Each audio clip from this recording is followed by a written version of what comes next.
Hello friends, అందరికీ నమస్తే. Welcome back to our channel. ఈరోజు మన రెసిపీ ఎంతో టేస్టీ అయిన గోబీ ఫ్రైడ్ రైస్ ఎలా ప్రిపేర్ చేసుకోవాలో ఈ వీడియోలో చూసేద్దాం.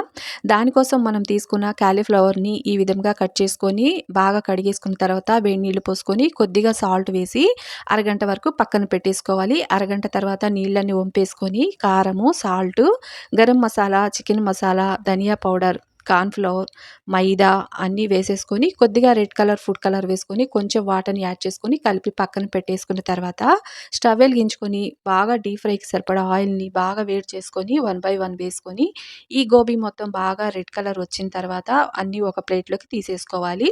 తర్వాత వేరొక ప్యాన్ పెట్టుకొని 2 టేబుల్ స్పూన్ ఆయిల్ వేడెక్కిన తర్వాత పచ్చిమిర్చి ముక్కలు, ఉల్లిపాయ ముక్కలు బాగా సన్నగా కట్ చేసుకొని కొంచెం వేగిన తర్వాత ఒక టీ స్పూన్ అంత అల్లం వెల్లుల్లి పేస్ట్ కూడా పచ్చివాసన పోయే వరకు ఫ్రై చేసుకున్న తర్వాత తగినంత ఉప్పు, అలాగే ఒక టీ స్పూన్ కారం కూడా వేసుకొని ఇది మొత్తం బాగా ఈ విధంగా కలిపేసుకోవాలి. ఆ తర్వాత ఒక టీ స్పూన్ అంత సోయా సాస్‌ని వేసుకోవాలి. అలాగే ఒక teaspoon red chilli sauce కూడా వేసుకొని ఈ మసాలాలు పచ్చివాసన పోయే వరకు ఈ విధంగా మొత్తం కలిపేసుకున్న తర్వాత మన ఫ్రై చేసుకున్న గోబీ మొత్తం వేసేసుకోవాలి.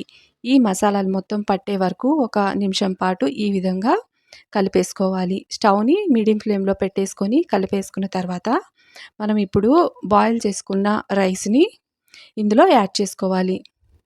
2 కప్పు బాయిల్ చేసుకున్న రైస్‌ని వేసేసుకొని హై ఫ్లేమ్ మీద ఇది బాగా ఒక నిమిషం పాటు బాగా ఫ్రై చేసుకోవాలి. ఇలా చేసుకున్న గోబీ ఫ్రైడ్ రైస్ వేడివేడిగా చాలా బావుంటుంది. తప్పకుండా ట్రై చేయండి. చివర్లో కొంచెం మిరియాల పౌడర్ అలాగే కొత్తిమీర వేసుకోండి. వేడివేడిగా సర్వ్ చేయండి. Thank you for watching.